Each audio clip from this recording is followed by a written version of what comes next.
Something else? Yeah, so here's the thing. He's not incarcerated anymore, but Okay. he's still under medical care. So I like I said, I do travel to go see him or whatever, and I'm a very hands-on person. But I am a very hands-on person as well. But I have been celibate by choice for the last 17 years. So I'm sorry, but you I say was 17 years? 17. That's like a teenager, like 17. Yeah. Well, no. I'm sorry. Boy, I take that back. I take that back. I'm sorry. That the last 14 years. Yeah. But Okay. still, it's a long time. That's a But long it is a long time. But in that time, I have grown to learn myself and to understand myself, and because I had a lot of growing to do. Mhm. And hey, now I know what I will accept and what I will not accept. And like I said, it was a spiritual journey for me. It's been a spiritual journey for me, Yeah. so. Well, that's man, that's interesting. I know from a personal standpoint, I don't know if I can do it, but years ago, I knew someone who would visit the prison, and they actually found their mate. The guy was locked up, and the young lady, she would go with her friend to visit someone else, and she ended up finding her mate, and they ended up getting married as soon as he got out. Okay. As soon as he got out, and from what I understand, Yeah. they're doing pretty good. So Good. they were able to find love. So they found the mate, and I think that at the end of the day, that's what life is all about. Yeah, and even back when we were together a long time ago, I always felt safe with him. I always felt safe with him. So it's just, I don't know, it's just like a rekindling to me. That's how I see it. Yeah. I tell you, well, you have our well wishes from the Upscale family. We definitely wish you and him, the young man, a wonderful relationship. Okay, for those who just logged in, please check your chat boxes. Where you find the information that we have for Upscale Love for You. We also have the question of the day. Well, the first question on the table is, love after lockup. Can you love or establish a relationship with someone who has been to prison? Miss Ross, Melinda, come on and talk to me. Yes, well, if you would have asked me 10 years ago, I would have said no. But my husband, he has been to prison, and he's very successful now. Mm-hmm. So I guess I say yes now, but 10 years ago I would have said no. Okay. Miss Ross, did you all date while he was in prison? No, ma'am. So I got him after he was good. After he changed his life, because I wouldn't have talked to him while he was in prison. Rehabilitated. Right. Okay. Yes, ma'am. I got you. Exactly. Yes, ma'am. All right. Okay. All right. Miss Dallas, Miss Chavelle, come on and talk to me. Hey, everybody. Hello. I think if I had history with them before they went to prison, I could, but I couldn't meet somebody in prison and have a relationship. Now, if they got out of prison and was rehabilitated, and I met them at a different time in their life, and I could do it that way. And if they told me they went to prison, then all that would be about, well, what did you go to prison for? This and that, But I would definitely be cautious along the way. But I'm not saying it couldn't happen.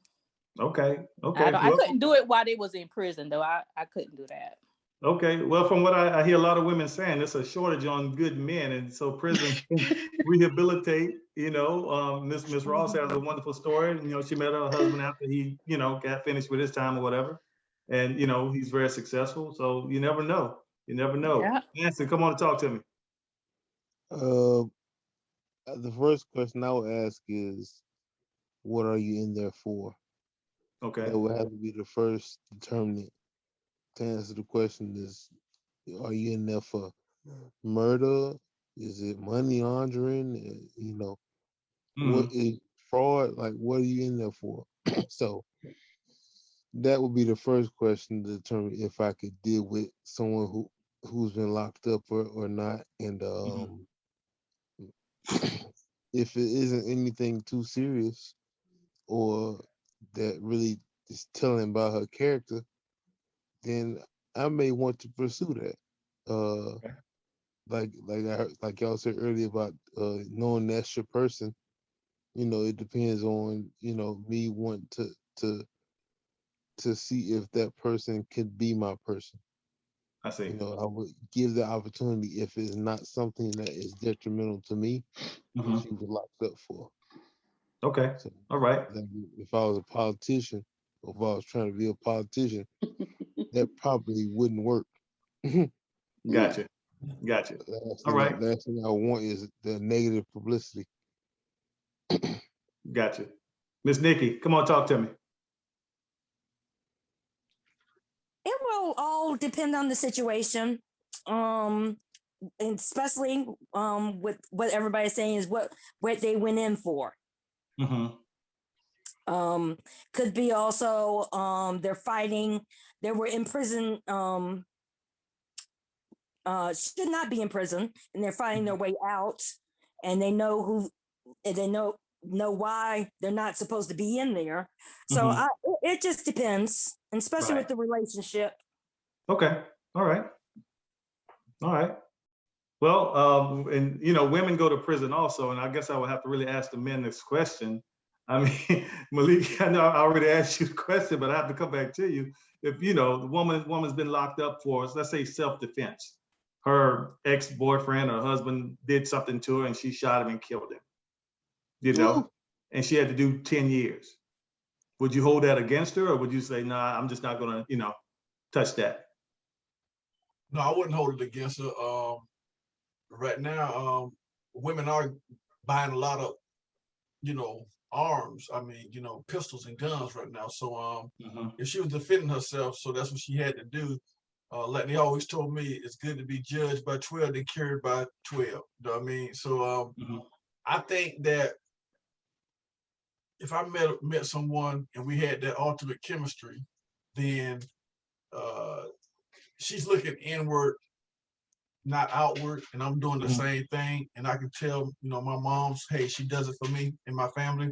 And her past is her past. All I'm concerned about is how she make me feel, and how I make her feel in return. So that's what's going to be the deciding factor at the end of the day. Okay. All right. I appreciate that. All right. Just a quick reminder, make sure you go to your chat box to look at all the questions that's being asked tonight. We're going to go ahead and shift gears a little bit. Has anyone ever heard of the paper bag test? Paper bag test? Yeah. Is that the test where, like, they say they would judge a woman by her skin color or something? That's it. That's it. That's it. Okay. Okay. And the reason I asked that question, because we have a lot of people of color on this actual call, and I'm looking at the different shades of brown that we have here. And in society, we have been judged, or we have a tendency to judge things by their shade. And when I say the paper bag test, the brown paper bag test, if you are brown as the same shade as a paper bag, you were considered to be acceptable to be in certain groups. But if you were darker than that paper bag, that brown paper bag, then you were excluded from certain groups. And when we look in society, it's almost like we're being taught light is good or white is good and dark or black is bad. Dr. Fabulous, what's your thoughts on that? Well, in my family, because I have some extremely high fair skin, and even down to my daughter, when they see her, they say, "Are you white?" People get really, really angry. And I, as a little girl, I had to tell her to tell them that African Americans come in all shades. Right. So it does not matter. I'm a woman. Now, my mom was, and see, sometimes people get complex about the skin color thing. My mother was a chocolate, oh my goodness, dark chocolate, beautiful, beautiful woman. And my dad was extremely fair. So, I got a little pecan tan, a little walnut brown or whatever from getting the mixture of my parents. But I used to always, as a little girl, I used to say, I want to look like my mommy. I'm going to stay out in the sun. I'm going to get a tan until one day, I'm an AKA. And I think back in the day, the hey day, I think that they used to do the paper bag test or whatever for different girls pledging. But I don't see color, even like if a person is saying that they're in an interracial relationship, it's okay with me. But as far as color, the paper bag test, I throw it out the window. You throw it out the window. All right, all right. Miss Nick. You know what? First cousin, I want you to chat with Galaxy Note. I'm getting ready to call them right now. Who is Galaxy Note 9 and K51? Galaxy Note 9? Are you with us? All right, what about K51? Okay, I'm trying to learn this now. I'm in training. Oh, okay. That's Angie. Come on, Angie, put us a name up. Talking about Galaxy Note 9. I'm glad I knew that voice because I was getting ready to boot you out, girl. I got somebody already hit me. Okay. I'm on the remedial side right now. I gotta figure this out. Okay, okay. Well, we hear you loud and clear. Come on and talk to us. Oh my goodness. I'm enjoying what I hear so far. Yeah. Okay. I am enjoying this. She didn't hear the question. You didn't hear the question. Okay, okay. The question is, when you're talking about biracial preference, is light skin better than dark skin? And we're talking about back in the day, they used to use the brown paper bag test to kind of judge if a person is good enough to be in certain organizations or groups. What are your thoughts on that? Color does not make a difference, even though I am bright skinned. Okay. Color does not make a difference. And I mean, it depends on you. Depends on you and how you are, your personality, your inside, you. So okay. Yeah. Okay. All right. K5. Who is K51? I don't know why it's not showing my name, because this is Carla. Cousin Carla? Yes. Hey, cuz, how you doing, darling? I'm good. How are you? All right. Thank you so much for logging on. Thank you so much. Hey, there you go. Okay. Yeah, we need to see your face. We need to see who you are. Yes, because I'm like, see, we have some stalkers. At least I have some stalkers. You have some stalkers? Come on, we need to see them high cheekbones. Come on now, talk to me. Talk to me. Well, you were saying, do I think the skin color? I'm brown skin, and but I like darker. I prefer dark skin as a male partner. I try not to judge if they're not darker, but I do like. I don't think one is better than the other, but you know the old saying, the blacker the beard, the sweeter the juice. Yes, Lord. So, yes, Lord. Yeah, so I find myself always dating. I'm gonna drink to that, Malik. I'm gonna drink to that. I thought it was the older. Oh. Malik, you know you better. Taco Bell. No, it's that McDonald's. It's a burrito. And it got okay, it was okay. All right, go ahead, Carla. Were you done, Miss Carla? Yes. Okay, okay. All right, Melinda, you got anything to add to that? Well, I don't think light-skinned, whatever, is better than dark-skinned, but I know when I was younger, I did used to, be upset because everybody in my household was light-skinned and I was dark-skinned. But as I got older, I started appreciating, my dark complexion, because my dad let me know, that's part of the Arabic in you. That's the reason why you the color you are. But I used to be upset. I did used to feel some type of way because it did seem like my mom and them would be treated better than me. So I did have a problem with that when I was younger. Okay, well, society definitely depicts that the lighter skin is better. And if you look at what's considered to be the standard of beauty, it's always the lighter shade. But it's kind of ironic that Miss Sinclair, could you pull your shirt out a little brighter, a little farther? What does it say? Did I say melanin? Melanin. That's melanin. Right. That's what we're dealing with. That's what we're talking about. That's what we're talking about. That's funny. I've been on point on 2 subjects so far. You're on fire right now. Hey, we need to send you a check. You on fire. We need to send you a check today. All right. Okay, well, we're going to shift gears again real quick, Miss Sinclair, since you're on fire and since you're so hot. Lord. Let me ask you this question. You said that you live by yourself. So my question to you is this. Can men perform the duties of keeping the house better than women? Yes, I believe they can. Yeah. Wait. You know what? You know what? I'm Talk to going me. to say it depends on how that man was raised. Because, yes, because now I'll be 50 next month. Okay. And I know how my mom raised me, you know, and I know that in that era, and I'm not saying parents now are not raising now. Please don't get it twisted. I'm not saying parents now don't raise their kids like that, but my mom taught me, you know, how to clean the house and do different things or whatever. And I'm pretty sure that young men were being taught as well. I'm gonna say that because I'm just gonna throw that out there because my significant other is just as neat and clean as I am. Okay. You know, and that's how he was raised. Okay. So, you know, I'm just gonna go by my experience. All right, Dr. Fabulous. My sister got off the line because she had finished cooking, but her husband, oh my God, he works full time. He comes home, he washes dishes, he cleans him, and his name is John. But I think it's part of because he was in the military. When I tell you he is so neat like a pen, I always tell him I'm gonna start me a cleaning service called a Rent-A-John because he baby, when I tell you he keep it together, he can wash clothes, he can iron clothes, he can fold clothes. When I tell you, I just get so excited. I say, God, now see my husband, look, my husband didn't do that because he was like, babe, you're at home, you're a stay-at-home wife. You need to have this. But little do he know, I had me a girl Tuesday. Yeah, the girl too. All right. You know, but yeah. Yes, my brother-in-law is so, oh my God, I'm just astonished the way he keep that house immaculate.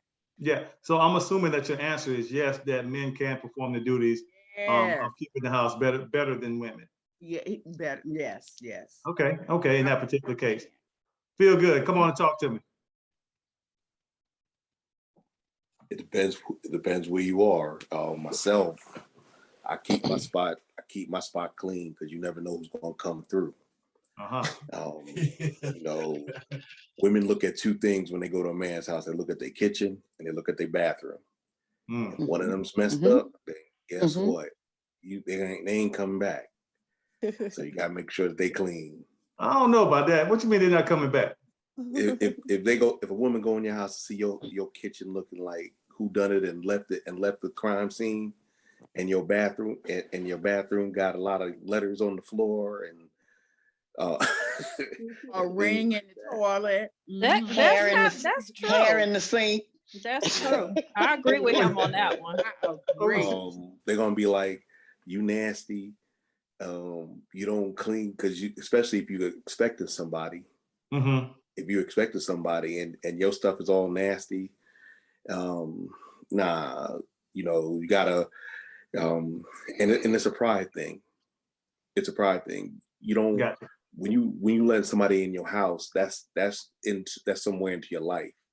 And if your stuff is messy, then what's that say about you?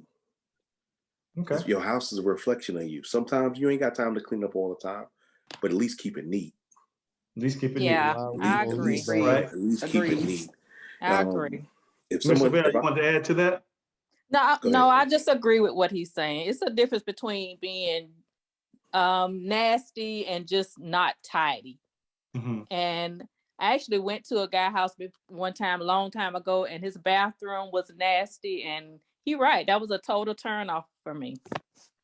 Oh, so did you stop talking to him because of that, or was it? Pretty much, yeah. Nah, Miss Chavelle. Now we're not gonna let. Now we just had this conversation last week. He had like dreads in his hair, and he had a shower cap in there, and I was like, look, both of us can't be wearing no shower cap. So That was a turn off for me. So I mean, he was just the wrong guy all the way around. Yeah. Okay. All right. At this time, Dr. Fabulous, I'm gonna pass the mic to you for the sake of time. The floor is yours. Okay, and welcome again. And tonight, I'm just gonna jump in, because everybody is searching for love, looking for love. And with this being said, if you meet someone on a dating site and you started talking and communicating with them constantly, like for about 2 to 3 weeks, do you delete your profile on the dating site, or do you continue to talk to him on the low, but still checking out the site to see if you're going to get a better fish? Someone talk to me. I can speak on that. Miss Sinclair. Go ahead. Was he gonna speak? No, you go ahead, Miss Sinclair. Okay, so yes, I've been celibate, but I have been dating. I do date. I was dating. Mm-hmm. So no, because you don't know. I wouldn't delete my profile, and the reason I say that is just because you meet somebody and you're connecting with them, you're vibing with them, or whatever, you're not putting all your eggs in one basket. But right they now.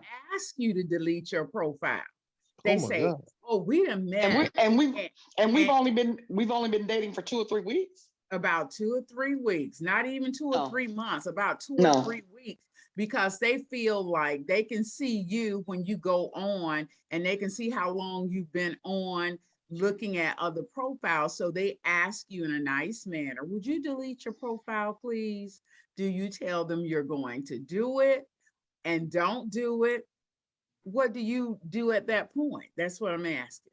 That is that is a control issue. That's a control mechanism, and control leads to other red flags. So no, definitely not. All right, I'm gonna come on over here to K51. Okay. I've never been on a dating site, and that's not my thing. Okay. But if I were to be on one and I was dating someone for that short period of time, that would be a red flag for me as well. Just like she said, control. I think it's too soon to take your profile off, because you don't know what can happen. You haven't learned that person. You don't know enough about that person, whether or not you're compatible and it's going to last. So for me, if I were to get on a dating site, no, I wouldn't delete my profile that soon.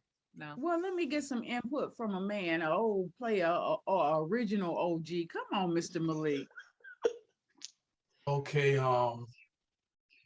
As you know, the method is pulling the weeds out of the garden to get to the rose. So you're gonna have a lot of, like you say, hey, people, just hey, how you doing?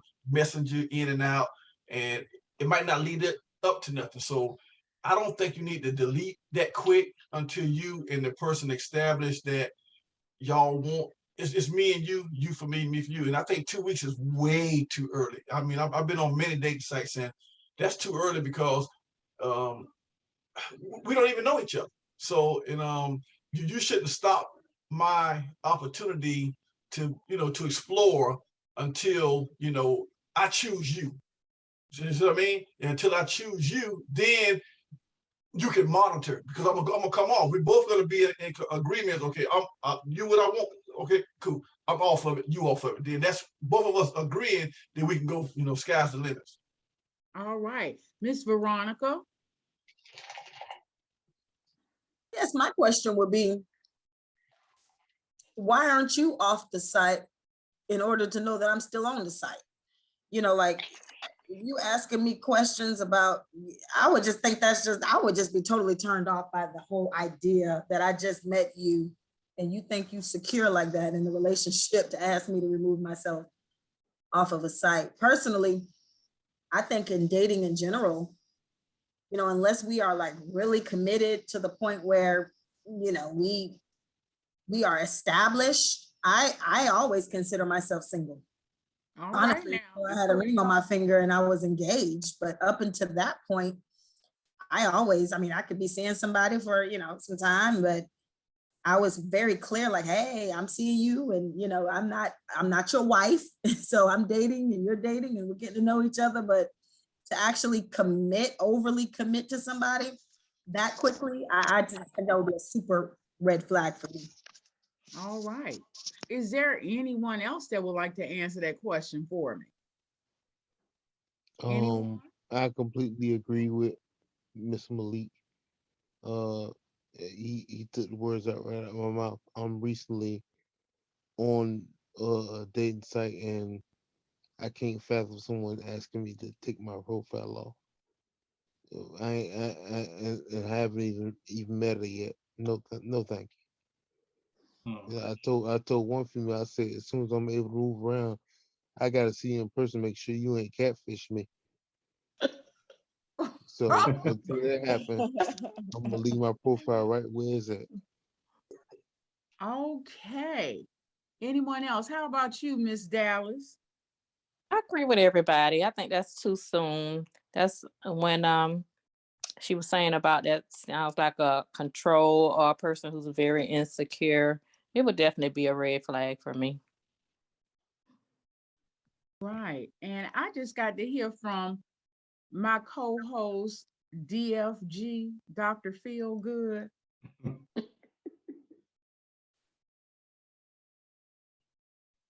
Look, we grown folks. If you want to keep your stuff on, go right ahead. But keep in mind that, you know, it goes both ways. And why would I ask you to do something that I'm not going to do myself? Because in order for me to see you, I got to still be on. So why would I do that and disrespect you by doing that when I'm doing the same thing? That's projection. Now, what am I doing? Am I telling you to do it so I can still do dirt? Maybe, but nah. No, you're an adult. I'm not going to tell you anything to do that is not that, you know.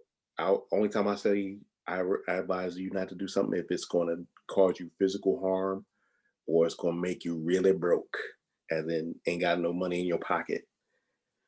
Other than that, you know, I'll say, look, you're a grown woman and you can make your own decisions. That means I don't approve of it, but it is what it is. But yeah, no, I'm not gonna tell nobody that because you know, anything short of marriage is you basically dating. Either you is or you ain't. That's dichotomy. You dating or you married. One of those two. All right. Well, for the sake of time, I'm going to move on to this next question. If you have a partner and you've been in a partnership with this person, I mean, you all were all in it to win it. And he comes home one day and tells you, hey, listen, I got someone else. We can do a polyamorous relationship, the three of us. But if you don't agree, then I'm out. Would you stay with that individual and go ahead with the polyamorous relationship with the three of you? What would you do and why? Answer that for me, Malik. Thank you, Dr. Fabulous. So if a woman asks me that, well, it depends on if I'm digging her, Dr. Fabulous. Because if I'm digging her on a real serious level, I really don't want to do that with another woman because we already know that's gonna come back to bite you. In other words, I might start digging her a little bit more than you. I'm watching her, I'm giving her too much attention. I'm listening to the noise she's making in the bed. You ain't making none. So it's gonna be some issues. But if it's a fun girl, which I have had, but if it's a fun girl, I don't mind because my heart ain't in it with her like that. But a main off limits. I don't play like that. All right, Miss Veronica, your hand is up. What's your thoughts? Oh no, I think I forgot to take it down from last time. Oh, okay. Well, still give me your thoughts. That I mean, polyamory. I don't like those kind of ultimatums. I just would not be happy with somebody coming to me telling me, if you don't do this, then we can't be together. I just think that's childish, and I would not. I mean, that doesn't work for me. If he came and maybe said this is something that he was into and had a conversation, my answer would still be hell no, but maybe there'll be some opportunity there to. That was a strong hell no, right? I already know what time it is. Okay, I'm going to come over and ask first cousin Bobbie G. Well, that just killed my plans for the new year. Tread lightly. That just killed my plans for the new year. So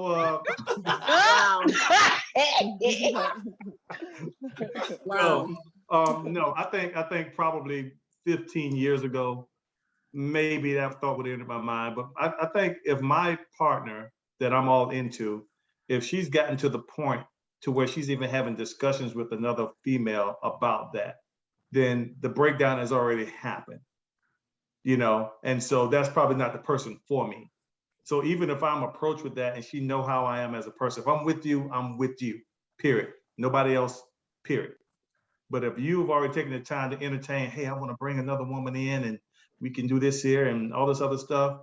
Again, 15 years ago, when I had a lot of energy and probably was crazy enough to do something like that, maybe gave it a shot. But at this point in life, no, I don't have the time, energy, or the patience. Okay. No, but Miss no. Sinclair, No way. Miss Sinclair, you got your hands up. Come on and talk to me. You know what I would say? Kick rocks. Kick rocks. Be about your business. Do whatever it is that you think you want to do. Kick rocks. Because I am confident in myself to know that if I'm not enough for you, then you're not supposed to be here anyway. Okay. Mr. Anson. Yeah, I said this years ago. I wasn't even with her yet, but I told her off rip, I don't share. I ain't doing that. I don't share who I'm with somebody else. So talking to me about trying to be poly and all that stuff, right play, wrong player. Right play, wrong player. All right. Not gonna happen. All right. Okay. Dr. Feelgood, you had your hand up about the polyamorous. Well, see, people use polyamory as a catch-all phrase. It's actually, it's an umbrella. It's sort of a nebulous term, because guys will love polyamory. That means wanting more than one woman, but they're not down with polyandry, meaning a woman having more than one man. So if I'm coming up to a woman and say, hey, I got this other woman, you with it or you not, is that really polyamory? No, it's not. That's being out there and trying to force your views on another person. Now, in the beginning, if you say, look, I'm polyamorous, I'm gonna let you know from the beginning, or she says I'm polyandric, and if if I see somebody, that doesn't take away from you, but that's somebody I can deal with. That's something y'all got to come together with. That's not something that you can just throw on somebody and expect them to take it or leave it, because you're not giving them a choice. When you're with somebody, you have to allow them to make their own decisions. There's nothing else like that. The only way they can make decisions is if you give them all the information. You have to be objective in giving information, because if you tell them this, like I'm upfront from the beginning, I'm transparent, then that person, if that stays, they stay because they understand the situation and move on and can move with it. If they don't, they may be heartbroken, but they understand that they got all of the facts, so they can make an informed decision. And that way it gets rid of resentment. Because if I'm coming to you like that and saying, hey, I got this other woman, and you gonna like her or we ain't together. That's not love. That's coercion. It ain't no love come out of coercion. That's all I got on that. So you really think that people can love in a polyamorous relationship? Yes. Okay. Yes, because here's it's not a great example, but here's an example. You like pizza, right? Not necessarily. Okay, you like chicken. Fried. Okay. you like vegetables, right? Yeah. Okay. Is it possible for you to like chicken and vegetables? Yeah, I like chicken and vegetables. You might not. Now you might not. Now the chicken might not like the vegetables, but it's possible for you to like both of them. Okay. Well, when we talking about food, we got it together, but I don't. Okay. Do you like? Are you a pet person? Not necessarily. See, that's so you getting with a pet person that could be. I mean, they splitting their time between you and their pets. That don't mean they don't like you any less. Listen, I know we're not getting together because I ain't even trying to have no pets in my house. But that's something. But think about it in that term. I bring home a dog and say, look, this is my dog. I got this dog. If you don't like this dog, you can kick rocks. How's that sound? Sound like you and your dog gonna be moving. So it's the same. It's the same way. It's the same way with people. Well, let me ask you this, Mr. Feelgood. Is it safe to say a question could be, can you be in love with two people? Yes. At the same time. Is it safe to say that you can actually love two people at the same time? You can. Now, I understand what the biblical means. You can't love man and money, or you can't serve two masters. That is true. However, you can love two people in different ways, because not one person doesn't have everything that you need. Right. Or what that you require. Right. And you might find something in something else that person can provide you that the other person can't. So that doesn't mean you don't love them. That means you love them differently, but you can still love more than one person. Okay. But in a relationship, I'm assuming he's saying, can you love two women at the same time? No, that's exactly what I'm talking about. Okay, all right. Because I can't. I think people do it, but probably not be in love, but love, just regular love. Yeah. Because think about it. Think about it. There are so many different types of love, and there's and the thing is that Jacob had two wives.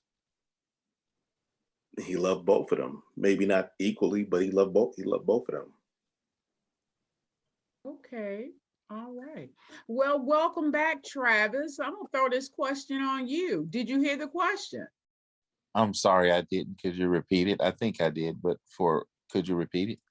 Okay. Well, you were in a relationship with someone, and one day they came home and they wanted to experiment with this polyamorous thing. And then they said to you, well, if you don't want to do it, then I'm out.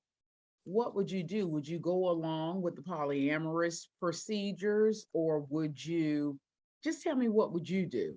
A man like Travis Bridges. A relationship or a marriage? A relationship.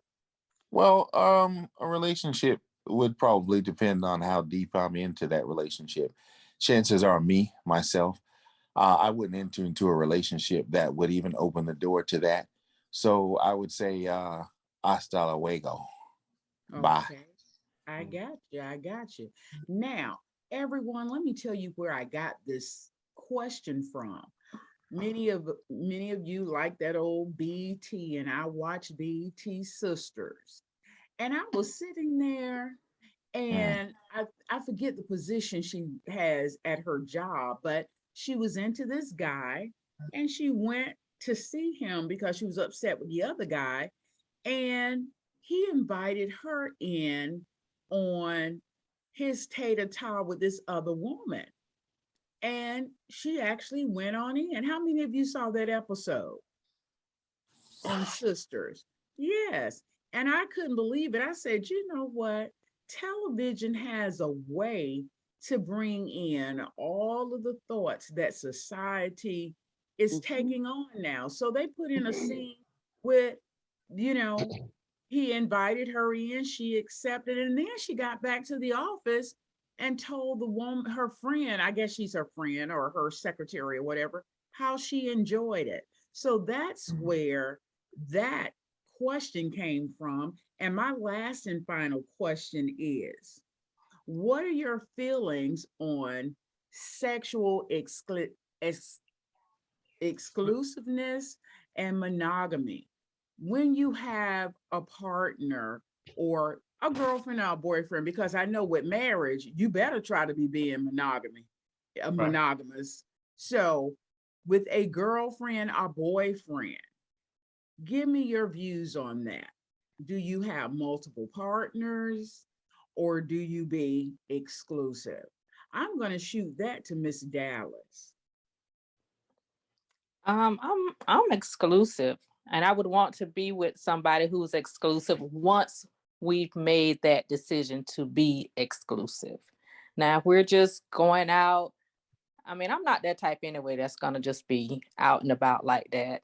But when I date, it just be that dating. But if I'm gonna be having sex with somebody, I would want that to be an exclusive relationship.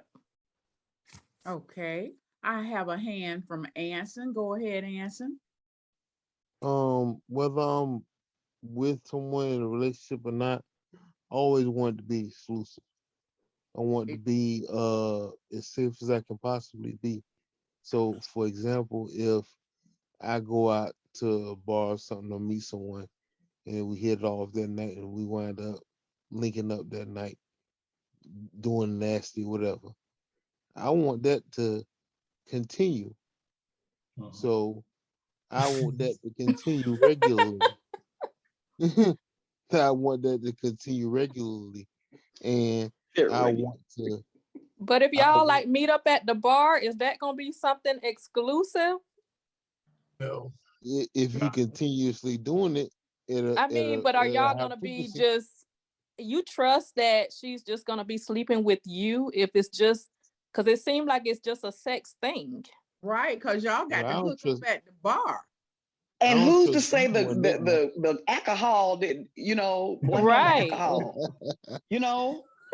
I don't trust anyone that much off rip. Like that's just, it's ridiculous for me to trust a woman off the first time.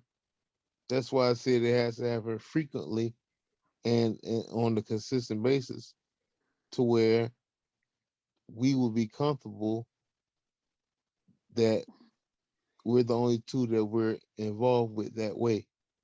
So, like, for example, I used to have a girlfriend in college where she told me straight up, if she don't, another bitch will. It just so happened me and her both knew who the females were she was talking about. But she wanted to make sure that the other females did not have opportunity to move in on what she had going on. And I respected that.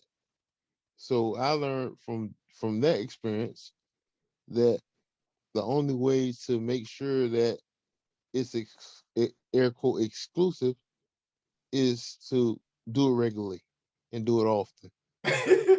Well, just because you're doing it regularly and often, that don't mean that you're exclusive, because she just might be a nymphomaniac that like to have sex. She'll come to you, have a good time with you, and then come on over there and go with Malik and then jump on down and come to Dr. Feelgood. So just because you're doing it regularly, it doesn't mean, you see, I left off